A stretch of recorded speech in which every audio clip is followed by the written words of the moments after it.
Hi there, I'm Judy Croon, Canada's Keynote humorist, and welcome to another episode of Laugh Long and Prosper.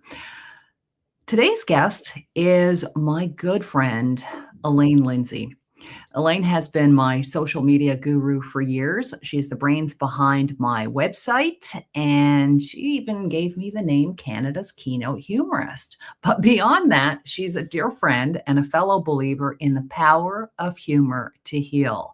We both know that laughter isn't just about jokes, it's about finding light when things get heavy.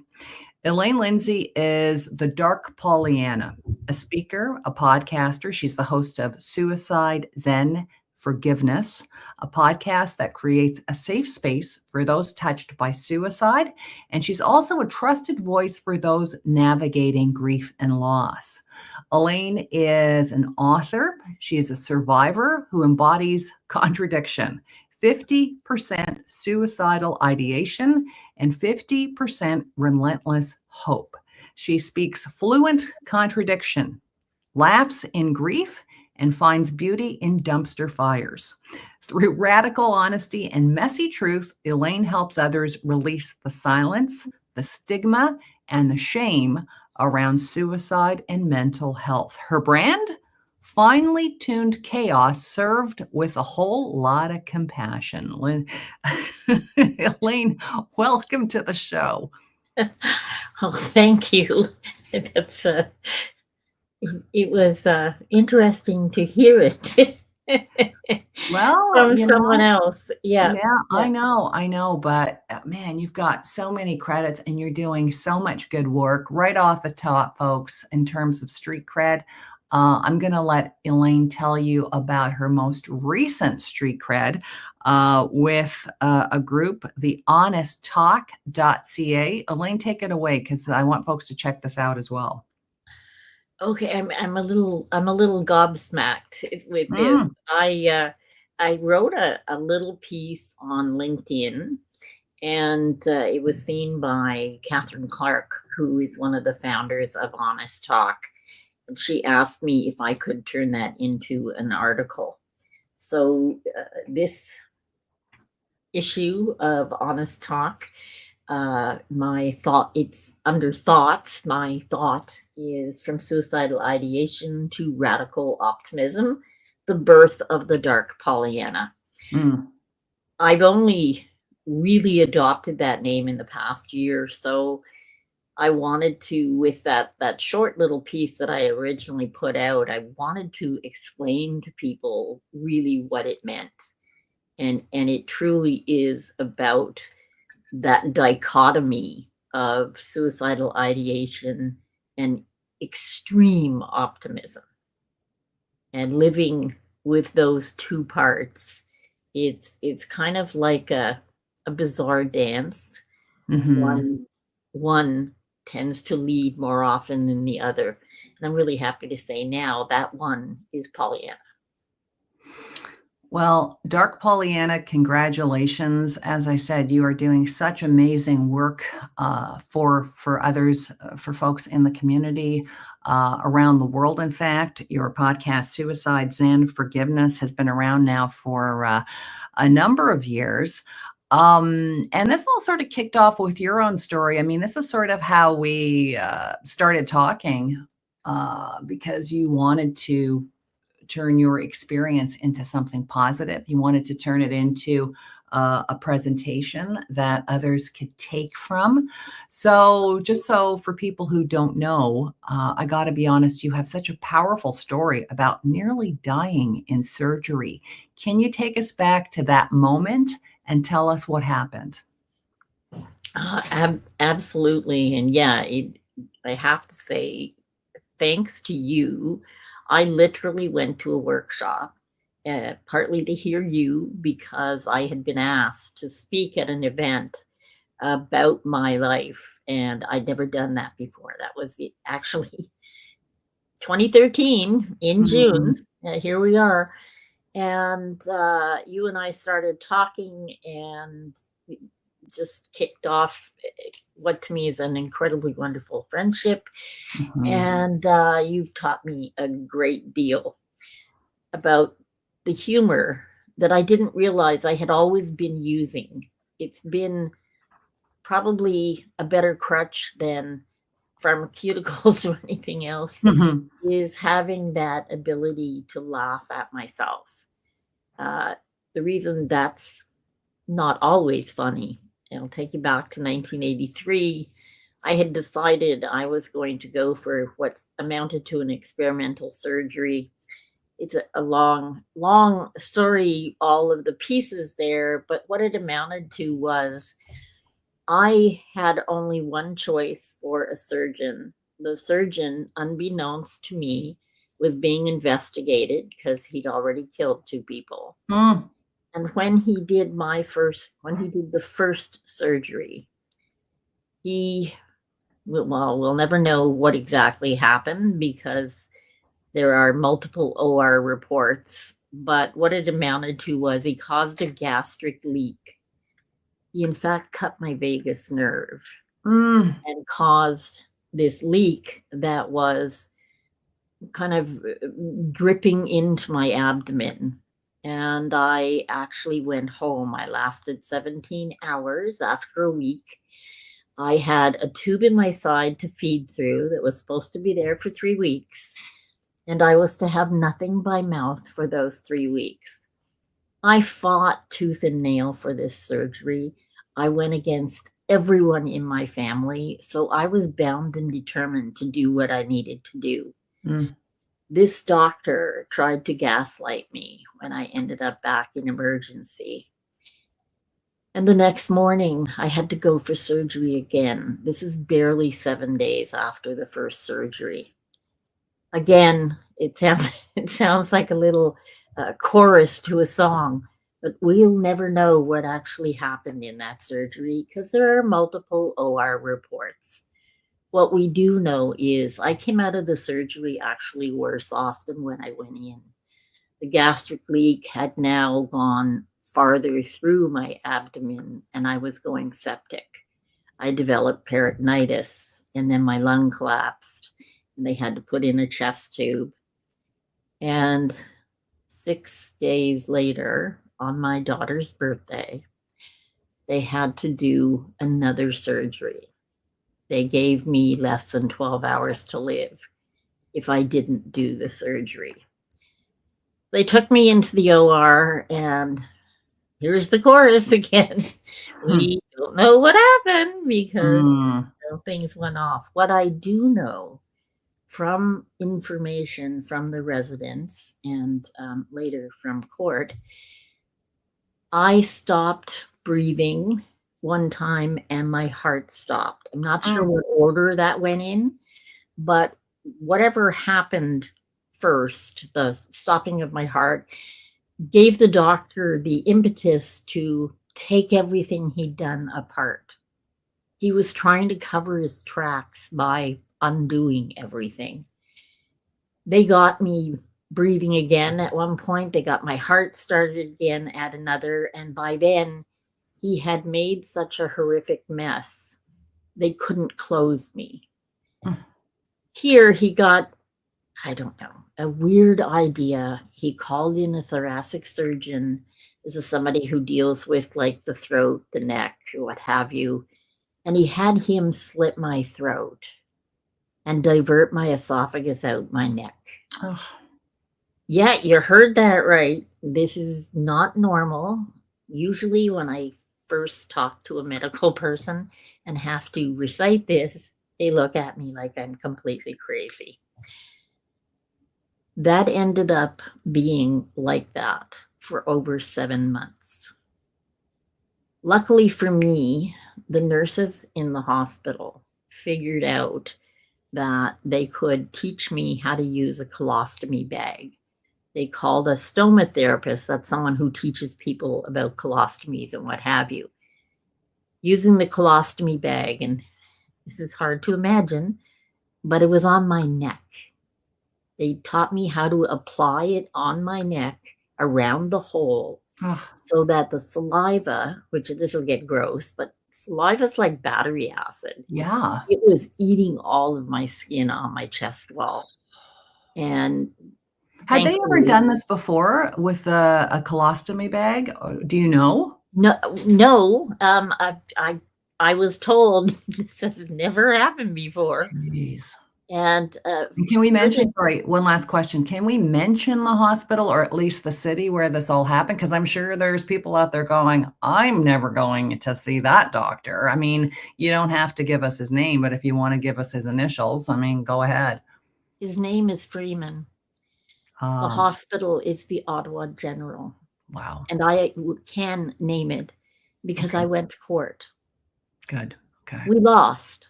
Mm. That's for a whole other show, that is. Yeah. Wow. However, is he still practicing?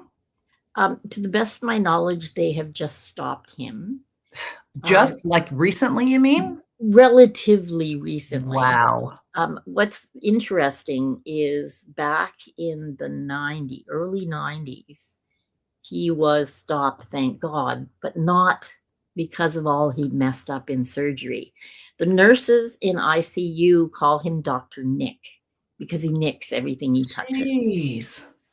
But what happened in the early 90s, his vanity and narcissism got him arrested because he punched a guy who he assumed had done something wrong on the road. He chased this guy, stopped him, punched him in his car, and dropped his, I think it was like a knife. He had this little knife that had his initials on it. Oh my God. It's sorry, like I'm chuckling because you can't make it up. Right. It's like when you hear serial killers don't get caught for being a serial killer, they get caught because they had a burnt out light bulb on the back of their car. Absolutely. Absolutely. And more to the point, okay, the universe works in funny ways. We had moved in 2004, and I had gone to Canadian Tire to try and get a little set of shelves for the kitchen or a cabinet or whatever it was. And I couldn't lift it. Couldn't lift much. But this little lady came out of nowhere. So, oh, I'll get it, blah, blah, blah. And the next thing I know, we're talking, and here she's a nurse at the General. And she said, you know, I noticed your neck. I have a big scar on my neck because it's a problem. Our bodies try to heal themselves. So by the time they finally closed my neck, it caused way more problems. I couldn't swallow. They had to keep doing surgery to expand my throat and open it so that I could swallow again. Well, she asked about it, and then she asked more, and she's one of the first people I actually said anything to. And she said, oh my God, you're going to love this. And she proceeds to tell me that he was marched out of his office in his clinic at the Ottawa Hospital in handcuffs, which was, thank you, universe. Yes, thank you. Yeah. He was so very full of himself. The surgery I had, he only had a cohort of 37 people. Remember, he killed 2.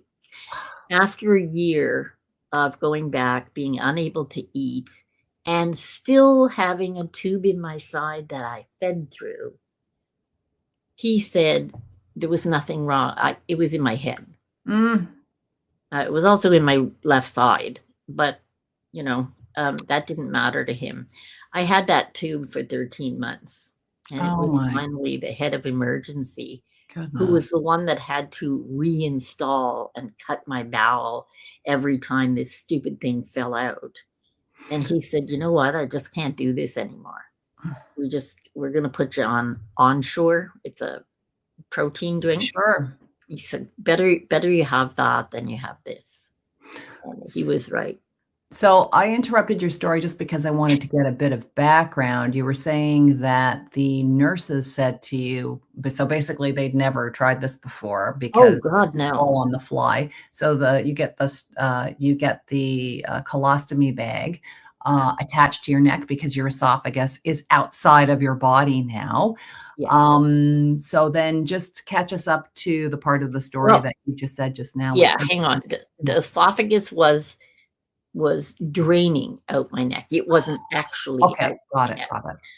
But the interesting or important thing about the colostomy bag, the nurse that thought of this was brilliant. And she thought of it because they started sneaking me popsicles. It had been, I think by this time, it had been about 6 weeks. My lips were cracked and dry. Yes, I was getting sustenance through the tube in my side, but you get so thirsty. Your mind just goes Of crazy. course.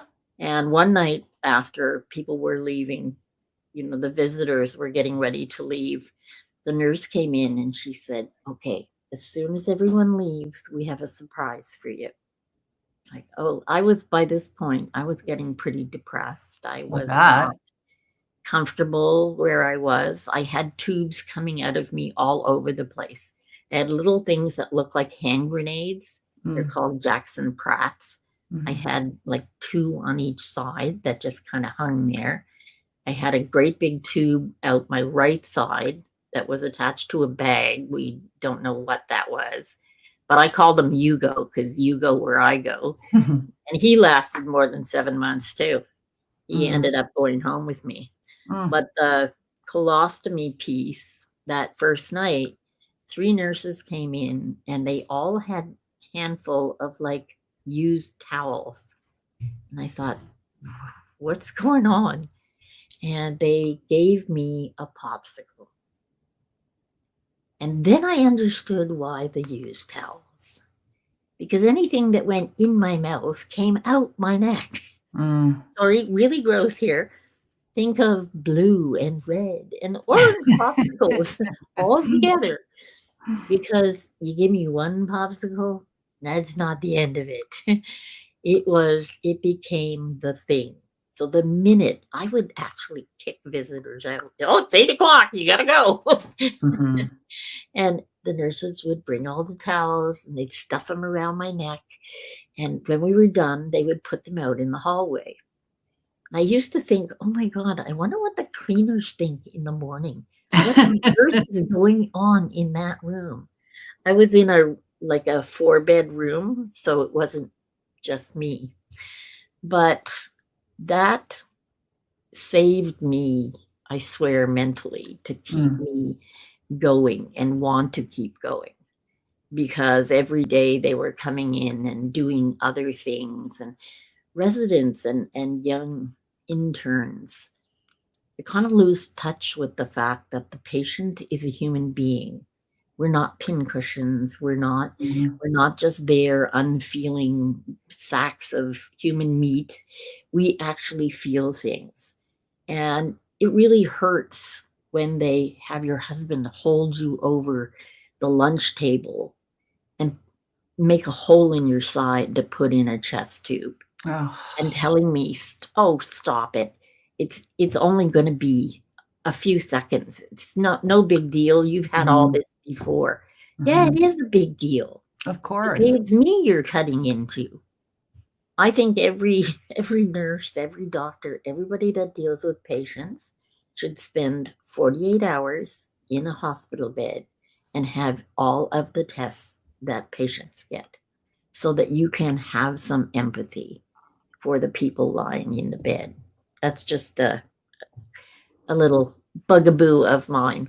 Back to the colostomy bag. Back then, they were clear plastic.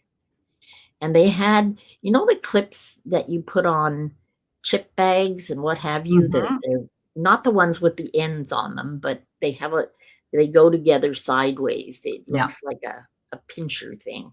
Right. That's what went on the end of it to close it, so that whatever came through would stay in the bag. Sorry to get gross, but that's kind of how it happens. And when we got that on and I could have popsicles, then it was just a matter of draining the bag and we could clean it from the bottom. But this clear plastic bag hung from my neck down my chest. When I got out and was able to go home close to Christmas time, my parents wanted to, oh, this is so awful. They wanted to puree some of Christmas dinner. Oh. So I could have it, and then we could take it out of the, oh my God, I can't even say it. It's like, Mom, I am not sitting at the table making everybody else sick. That's just wrong. But I will say the worst thing for me about that damn colostomy bag, it is such a bitch to accessorize. Nobody goes with clear plastic. I did always keep my sense of humor. There were days where it wasn't right at the forefront, but it was a long, long slog to get out of that hospital. And it only was for about a month and a half before I had to go back, and they would start looking at putting my neck back together. That happened in March of the following year. And it was absolutely terrifying. On New Year's Eve, my husband had to drive me to the doctor's office. And I knew this doctor only from memory because he had been my aunt's doctor years and years ago, which meant he was pretty old. He was also an alcoholic. And I only knew that because when I went into his office for him to check out the hole and decide what he was going to do, his hands were shaking so bad he couldn't get the colostomy bag off my neck. Oh. Now, these colostomy bags, they lasted only 2 to 3 days. Mm-hmm. So there was still a lot of damage like around my neck, but nowhere near that of all the saliva on my chest. So it was a good thing.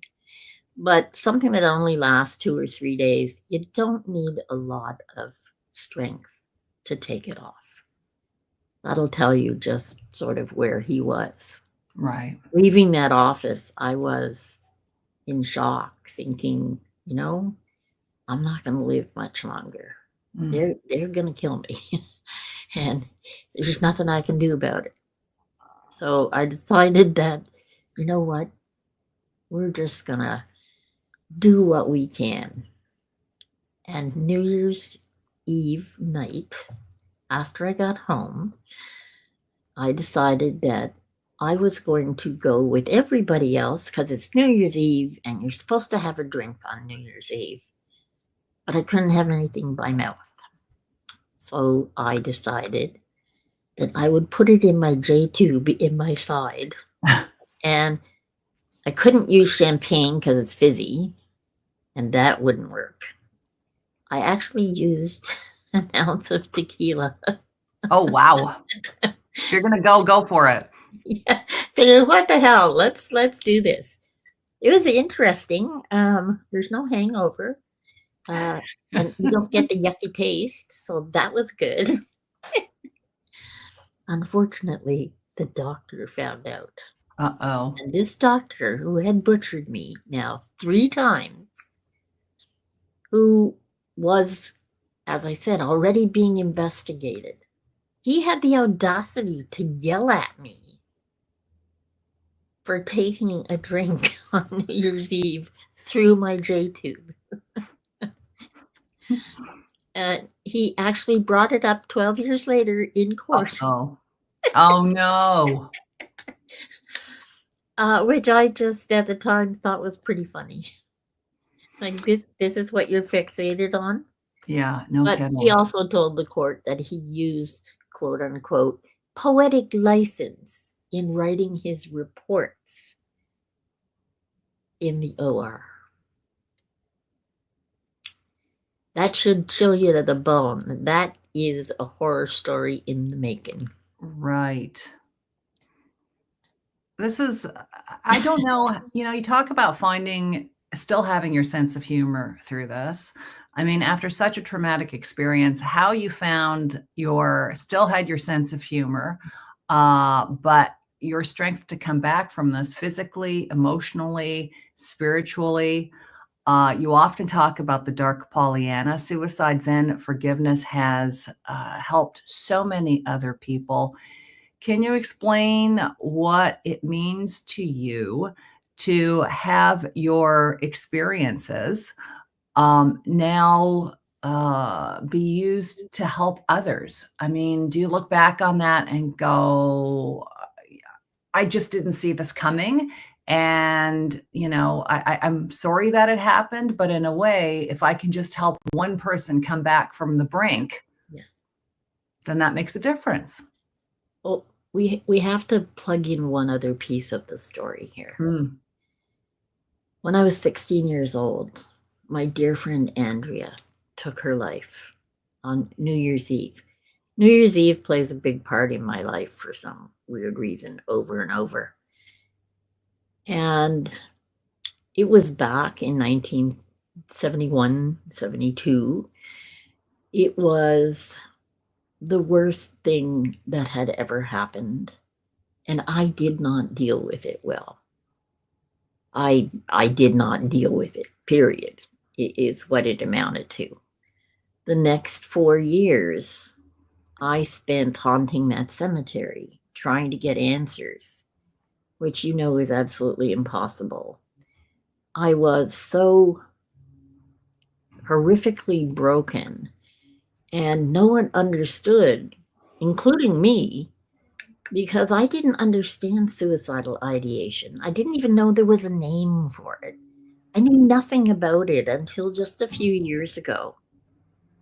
But what I did know, since I was a very little kid, if I burnt my toast or dropped a plate or whatever, one of the options on the table for me right then and there was, well, I could just die. I could just leave. And I don't know where it came from. I didn't know what it was. I didn't know everybody didn't think that way. But what I did know in those times, in the 60s, if there was somebody in the family that wasn't quite right, you didn't say anything. If you met somebody that had a problem, you didn't say anything. Everything was about not saying anything. You didn't tell tales about your family or anything else, outside of the sacrosanct place that was home. It's just how it was. And at 12 years of age, I had started volunteering at what's known as Rideau Regional Hospital School. It's no longer viable, but what it was a giant asylum. It was what we would now probably call a mental health facility. Back then, it was massive. The main hallway was almost 1/8 of a mile long. Like, this place was massive. And volunteering there, even volunteering, I saw things that no young person should. But when I was 15, here in Canada, you couldn't work till you were 16. But at 15, they applied from Rideau Regional to get me a special dispensation to work there for the summer. And I worked with 18 and 19-year-olds that we all stayed in 2 dormitories. It was one for girls and one for guys, or I guess one for women and me, the guys. And we stayed on campus. We worked all day, and I went out with them at night to places I should not have been. And I did not look appropriate aged to be in the bars, or at the time, all the bars in this Smith Falls area had strippers, and it was not anything I should have been exposed to. But I dove right in there because I wanted to be one of the people that I was working with. I felt, of course, it was cool to be with these older people, and they were paying me. I got $400 for the whole summer. I worked there from the end of June until the end of August. And I worked basically from sunup to sundown. Oh, I geez. taught swimming to the adult training unit. And believe you, it had to be so bizarre for some of the people there to see this barely 5 foot tall little nothing working with some of the men in my unit were 6'2", 6'5", and they didn't always want to do what you wanted them to do. So I learned ways to cajole people into doing things, and using humor actually works. And I guess I've always done that. But 4 days after I got there to work that summer, I was out heading to the yard on the unit where I worked, and I saw this kid that I used to take the bus with. His name was Michelle. He was same age as me, and he went to a different school, but we had to take buses. And after you go to school with somebody that long on the bus, you know something about them. And I came up and went, "Hey, I didn't know they gave somebody else a special. Like, how long, how did they get you here?" He said, "What are you talking about?" I said, "Well, they had to get all those papers signed, that dispensation thing, so I could work here." Like, who signed yours? This boy lived in a home. Back then, they had homes for wayward boys.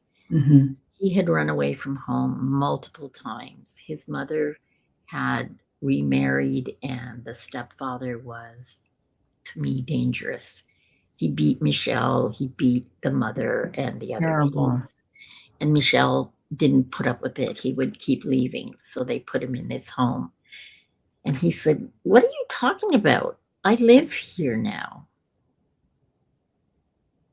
And I had no concept of what to do with that. I could barely figure out, like, oh my God, this makes no sense. But what I knew from volunteering for the 3 years before that was he wasn't going to stay Michelle. Because I didn't have the words for it back then.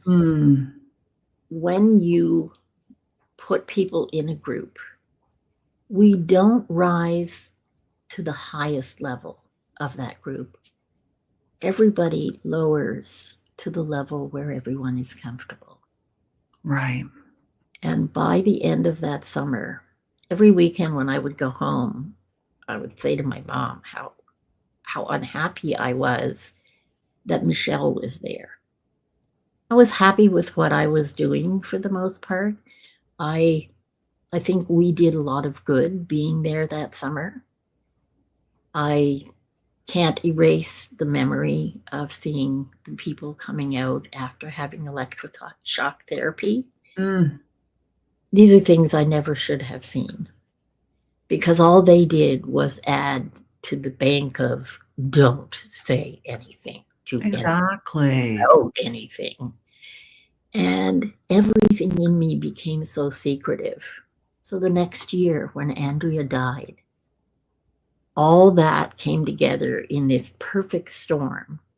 And I now know I basically reverted to 12 years old. There was no more maturity. There was no going forward. There was none of that. It was just la la la la la, let's be 12. Right. I went through most of my life not comprehending money, not getting why, people went to a job 9 to 5. They did all these things kind of like little robots, in my estimation. Never voiced any of that.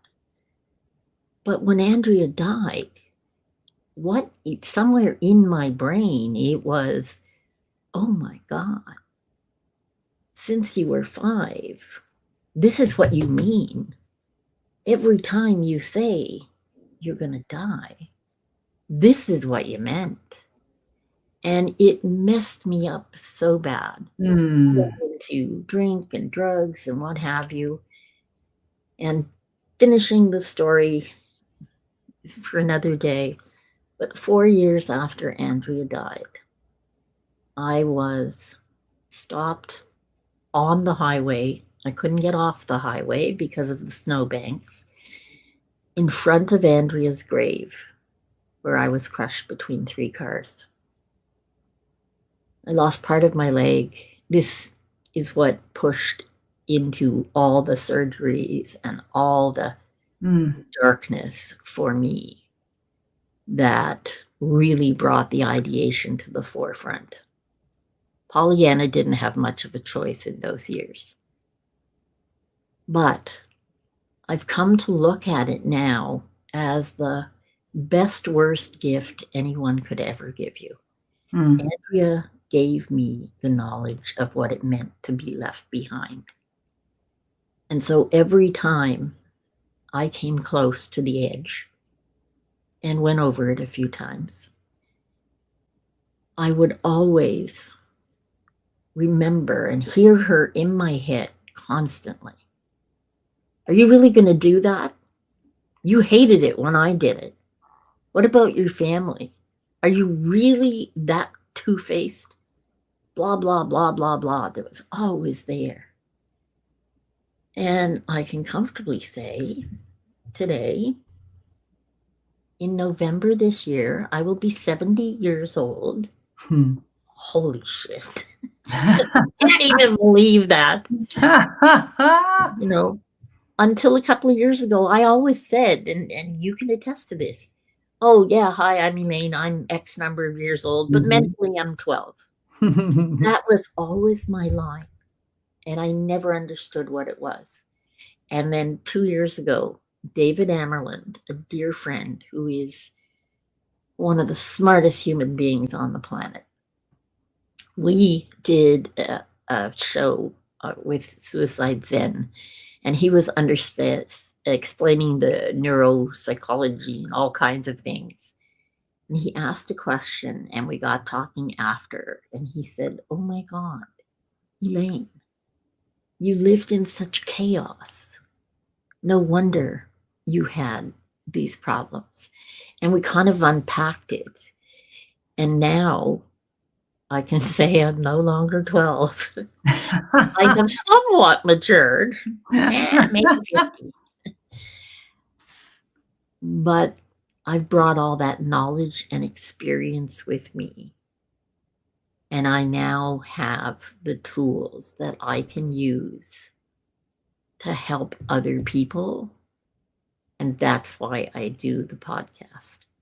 Because if we can save one person, just one, then my life is worth it. What I've set out to do is valuable.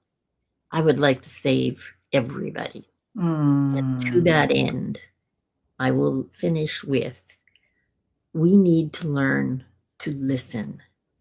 Okay? Listen to our kids, listen to our elders, listen to the strangers on the street. But what we need to do, and when I say listen, I mean that. I mean shut up and listen. No one's asking you to fix them. No one's asking for your opinion. Everyone wants to be seen and heard. Just give people a few minutes. And if you need, I've said it before to young people, I will duct tape my mouth so that you know I can only listen. And there you have it. That's from chaos. There's the compassion. Listening. Incredible. Not necessarily the duct tape. Hurt's coming off. Elaine, thank you so much for sharing this incredible story. It's hard to believe, but I know you're telling the truth because I've heard the story and I'm still in shock every time I hear it.